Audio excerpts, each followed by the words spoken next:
Good afternoon, everyone. Thank you. If you have a seat, please sit down. I think someone else walked in the room. Thank you very much for taking time to be here. I think we can all agree that this has been a historic NATO summit. Some of the folks have been covering me for a while. About a year and a half ago, when the first G7 meeting took place in England, I talked about the need for us to reconsider the makeup of NATO, how it functioned, and come up with a different strategy for NATO and how we work together. And in addition to that, we also talked about the G7 taking on additional responsibilities. And before the war started, I told Putin that if he invaded Ukraine, NATO would not only get stronger, but would get more united. And he would see democracies in the world stand up and oppose his aggression and defend the rules-based order. And that's exactly what we're seeing today. This summit was about strengthening our alliance, meeting the challenges of our world as it is today, and the threats we're going to face in the future. The last time NATO drafted a new mission statement was 12 years ago. At that time, it characterized Russia as a partner, and it didn't even mention China. The world has changed a great deal since then, and NATO is changing as well. At this summit, we rallied our alliances to meet both the direct threats of Russia poses to Europe and the systemic challenges that China poses to a rules-based world order. And we've invited 2 new members to join NATO. It was a historic act, Finland and Sweden, 2 countries with a long tradition of neutrality and choosing to join NATO. Some of the American press will remember when I got a phone call from the leader of Finland saying, could he come and see me? And he came the next day and said, will you support my country joining NATO? We got on the telephone. He suggested we call the leader of Switzerland. My goodness, I'm getting really anxious here about expanding NATO. Sweden. And what happened was, we got on the phone and she asked if she could come the next day to want to talk about joining NATO. Allies across the board are stepping up, increasing defense spending. A majority of them are on track for the first time to exceed our 2% of GDP commitment that they make. They agree to spend 2% of the GDP on defense. Look, for example, Germany is committed to spending 2% going forward and announced a special fund for its military of more than $100 billion. Slovakia, the Czech Republic, and the Netherlands have announced they will also meet their 2% commitments. Poland, Romania, Estonia, Latvia, Lithuania are doing more than 2.5%, some as high as 3%. Together, deploying more assets and capabilities to bolster our alliances across all domains: land, air, sea, cyber, and space. We've reaffirmed that our Article 5 commitment is sacred, and an attack on one is an attack on all, and we will defend every inch of NATO territory. Every inch of NATO territory. For our part, the United States is doing exactly what I said we would do if Putin invaded. Enhance our force posture in Europe. We'll station more ships here in Spain. We're stationing more air defense in Italy and Germany, more F-35s in the United Kingdom, and to strengthen our eastern flank, new permanent headquarters for the Army 5th Corps in Poland. In addition, an additional brigade combat team position in Romania, and additional rotational deployments in the Baltic countries. Things are changing to adapt to the world as we have it today. And all this is against the backdrop of our response to Russia's aggression and to help Ukraine defend itself.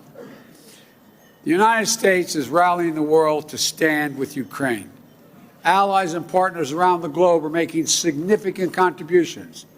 Secretary Austin just brought together more than 50 countries, pledging new commitments.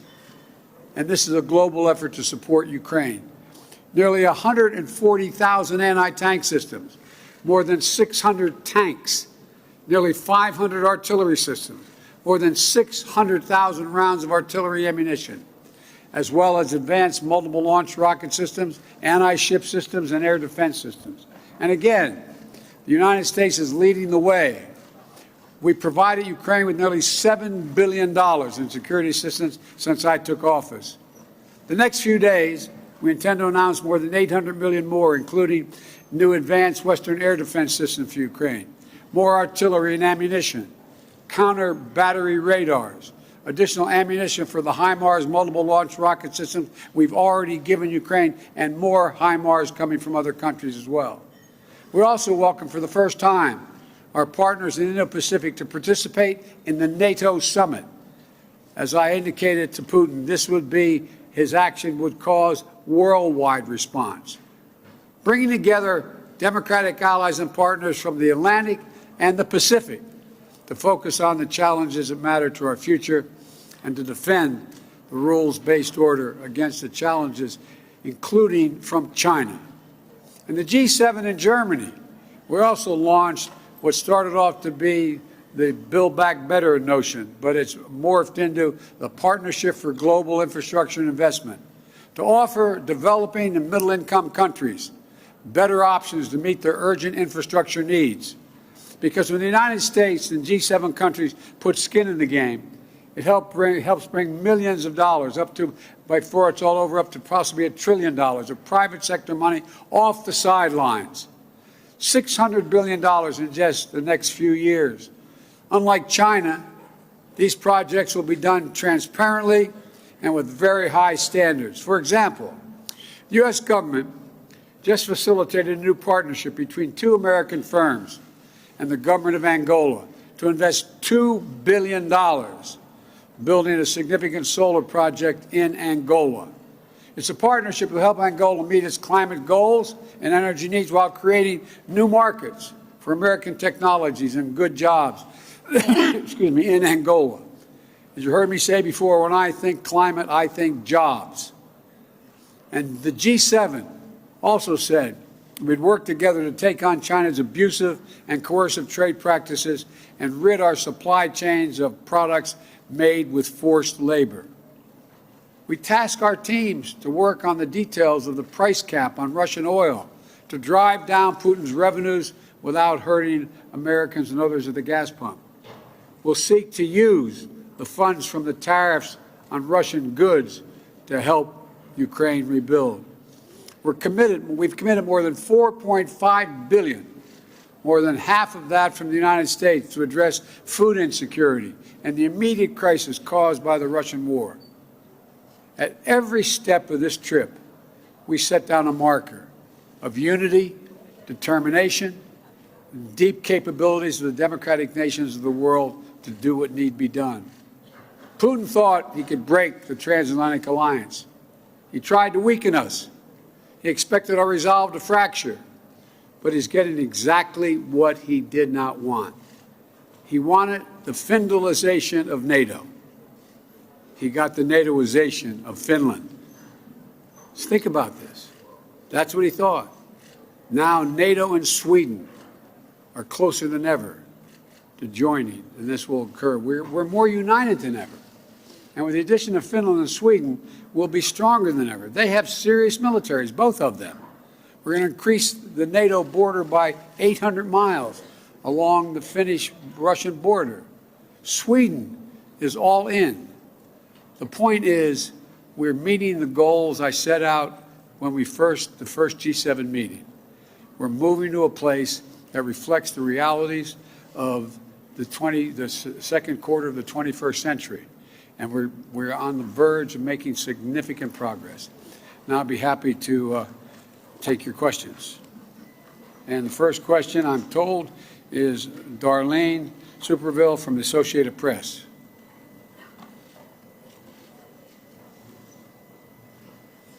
President. 2 questions, please. Of course. America is back was your motto at the first NATO summit last year, and you've come to this summit here and the one in Germany after the U.S. Supreme Court overturned constitutional protections for abortion, after the shootings in Buffalo and Texas at a time of record inflation, and as new polling this week shows that 85% of the U.S. public thinks the country is going in the wrong direction. How do you explain this to those people who feel the country is going in the wrong direction, including some of the leaders you've been meeting with this week, who think that when you put all of this together, it amounts to an America that is going backward? They do not think that. You haven't found one person, one world leader to say America is going backwards. America is better positioned to lead the world than we ever have been. We have the strongest economy in the world. Our inflation rates are lower than other nations in the world. The one thing that has been destabilizing is the outrageous behavior of the Supreme Court of the United States in overruling not only Roe v. Wade, but essentially challenging the right to privacy. We've been a leader in the world in terms of personal rights and privacy rights, and it is a mistake, in my view, for the Supreme Court to do what it did. But I have not seen anyone come up to me do anything other than, nor have you heard them say anything other than, thank you for America's leadership. You've changed the dynamic of NATO and the G7. So I can understand why the American people are frustrated because of what the Supreme Court did. I can understand why the American people are frustrated because of inflation. But inflation is higher in almost every other country. Prices of the pump are higher in almost every other country. We're better positioned to deal with this than anyone, but we have a way to go. And the Supreme Court, we have to change that decision by codifying Roe v. Wade. There were some comments by some of your counterparts after the U.S. Supreme Court ruling. But my second question is, G7 leaders this week pledged to support Ukraine, quote, for as long as it takes. And I'm wondering if you would explain what that means to the American people, for as long as it takes. Does it mean indefinite support from the United States for Ukraine? Or will there come a time when you have to say to President Zelensky that the United States cannot support his country any longer? Thank you. We are going to support Ukraine as long as it takes. Look at the impact that the war on Ukraine has had on Russia. They've had to renege on their national debt for the first time since the beginning, almost well over 100 years. They've lost 15 years of the gains they made in terms of their economy. They're in a situation where they're having trouble because of my imposition of dealing with what can be exported to Russia in terms of technology. They can't even, they're going to have trouble maintaining oil production because they don't have the technology to do it. They need American technology. And they're also in a similar situation in terms of their weapon systems and some of their military systems. So they're paying a very, very heavy price for this. And just today, Snake Island is now taken over by the Ukrainians. So we are going to stick with Ukraine, and all of the alliance are going to stick with Ukraine as long as it takes to, in fact, make sure that they are not defeated by Ukraine. I mean, excuse me, in Ukraine by Russia. And by the way, think of this. Ukraine has already dealt a severe blow to Russia. Russia, in fact, has already lost its international standing. Russia's in a position where the whole world's looking and saying, wait a minute, all this effort, you tried to take the whole country, you tried to take Kyiv, you lost, you've tried to take the Donbass and all of it, you haven't done that yet. The generic point is that we're supplying them with the capacity and the overwhelming courage they've demonstrated that, in fact, they can continue to resist the Russian aggression. And so I don't know how it's going to end, but it will not end with a Russian defeat of Ukraine in Ukraine. I'm supposed to go down the list here. Jim Tankersley, New York Times. Mr. President, thank you. This week, you and the G7 allies introduced a plan for an oil price cap for Russian exports, which is not yet filled out, and obviously is a response to the high price of gasoline in the United States and around the world. Are you confident that that cap would bring down prices for American drivers And how long is it fair to expect American drivers to continue to pay a premium because of this war? Let me hear this. The second part of the question was, would it bring down the price? Will it bring down prices? And the war has pushed prices up. They could go as high as $200 a barrel, some analysts think. How long is it fair to expect American drivers and drivers around the world to pay that premium for this war?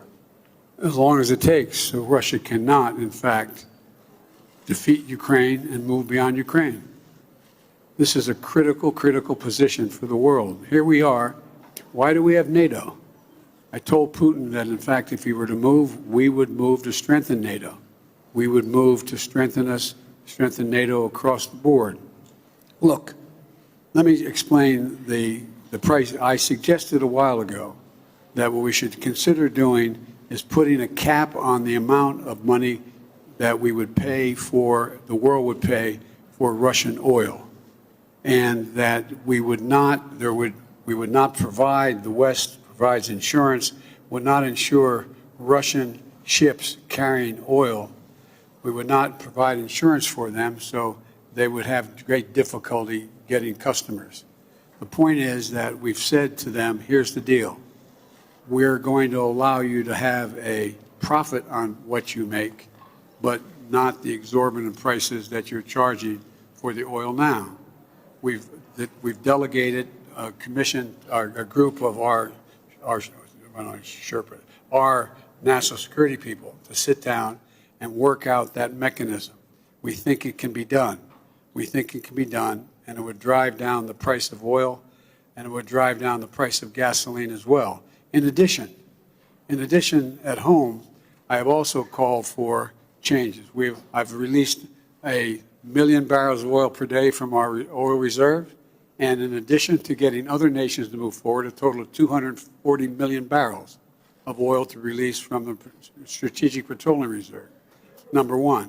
Number two, I've asked Congress, would they in fact go and temporarily end the tax on gasoline at the pump?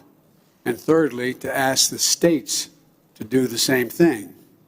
If we do these things, it's estimated we could bring down tomorrow, if Congress agreed and the states agreed, we could bring down the price of oil about $1 a gallon at the pump, in that range.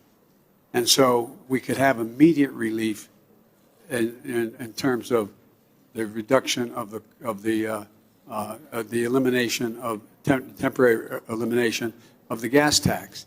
And so I think there's a lot of things we can do and we will do, but the bottom line is, ultimately, the reason why gas prices are up is because of Russia.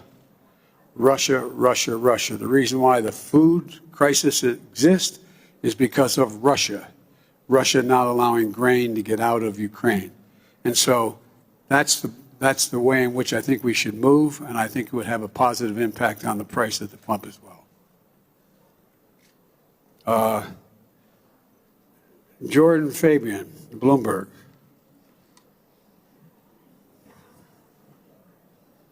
Thank you, Mr. President.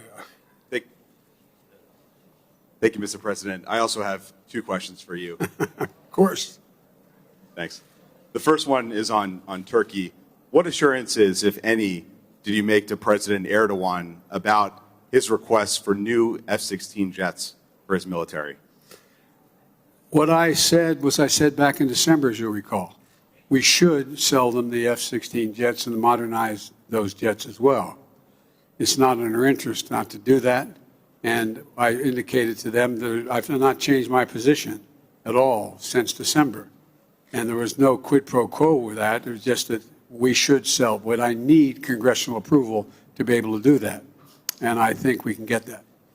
And my second question is on your trip to Saudi Arabia, which is coming up next month. As we just discussed, Americans are paying almost $5 a gallon nationally on average for gas. So do you expect to ask the Crown Prince or the King to increase oil production?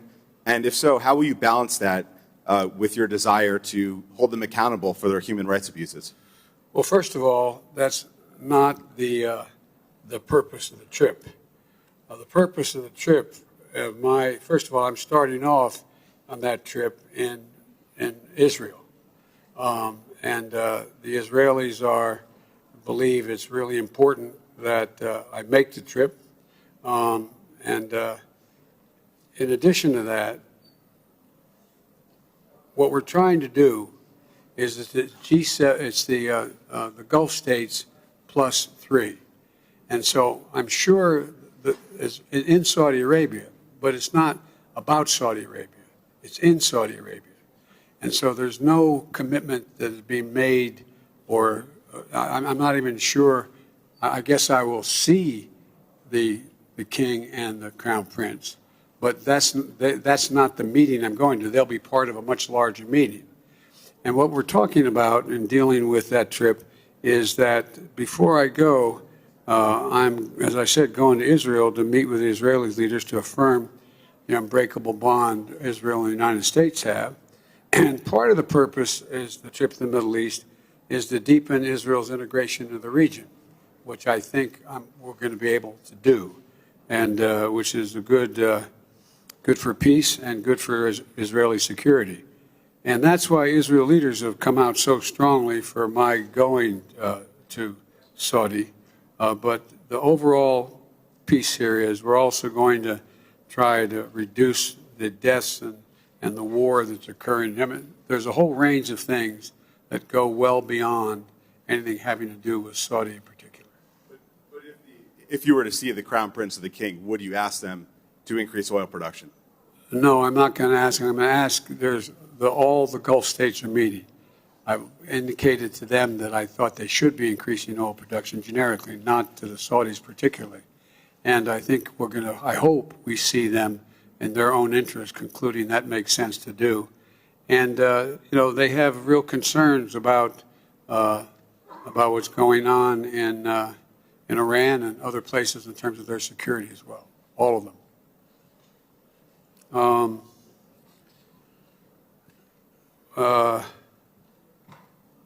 Tarina, the Wall Street Journal.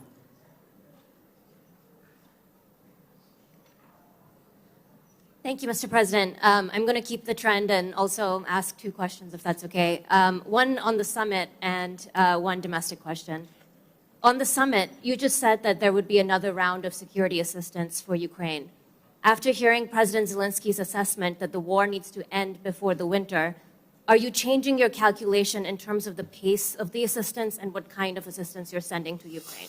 No, the war could end tomorrow, by the way, if Russia stops its irrational behavior. So, when the war will end, I hope it ends sooner than later. But for it to end, they have to be in a position where the Ukrainians have all that they can reasonably expect, we can reasonably expect to get to them in order to provide for their physical security and their defenses. And so one does not relate to the other. We're going to be providing another, well, I guess I'll announce it shortly, but another $800 million in aid for additional weaponry, including, weapons, including air defense system, as well as offensive weapons. I have a whole list I'd be happy to give to you, but that's the next tranche that's going to occur. And on the domestic question, sir, what further specific executive actions are you considering in response to the Roe ruling? And would you declare a public health emergency, as several Democrats are calling on you to do? I'll be happy to go in detail with you on that. I'm having a meeting with a group of governors when I get home on Friday, and I'll have announcements to make then. But the first and foremost thing we should do is make it clear how outrageous this decision was and how much it impacts not just on woman's right to choose, which is a critical piece, but on privacy generally. And so I'm going to be talking to the governors as to what actions they think I should be taking as well. And but the most important thing to be clear about is we have to change. I believe we have to codify Roe v. Wade in the law, and the way to do that is to make sure the Congress votes to do that. And if the filibuster gets in the way, it's like voting rights. It should be we provide an exception for this require an exception to the filibuster for this action to deal with the Supreme Court decision. Hang on, I got one more here. Kelly O'Donnell, NBC. Thank you, Mr. President. Well, you just made some news saying you would support changing the filibuster rules to codify abortion rights broadly across the country. Right to privacy, not just abortion rights, but yes, abortion rights.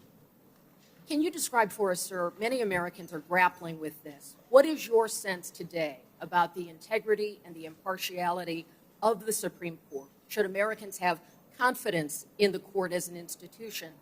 And your views on abortion have evolved in your public life. Are you the best messenger to carry this forward when Democrats, many of them, many progressives, want you to do more? Yeah, I am. I'm the President of the United States of America. That makes me the best messenger. And I really think that it's a serious problem that the court has thrust upon the United States, not just in terms of the right to choose, but in terms of the right to who you can marry, a whole range of issues relating to privacy. And I have written way back a number of law review articles about the Ninth Amendment and the 14th Amendment and why the privacy is considered as part of a constitutional guarantee. And they've just wiped it all out. And so I'm the only president they got, and I feel extremely strongly that I'm going to do everything in my power, which I legally can do in terms of executive orders, as well as push the Congress and the public. The bottom line here is, if you care, if the polling data is correct, and you think this decision by the court was an outrage or a significant mistake, vote. Show up and vote. Vote in the off year and vote, vote, vote. That's how we'll change it. All right, guys. No, there's no such thing as a quick one. I'm out of here. Thank you all very much.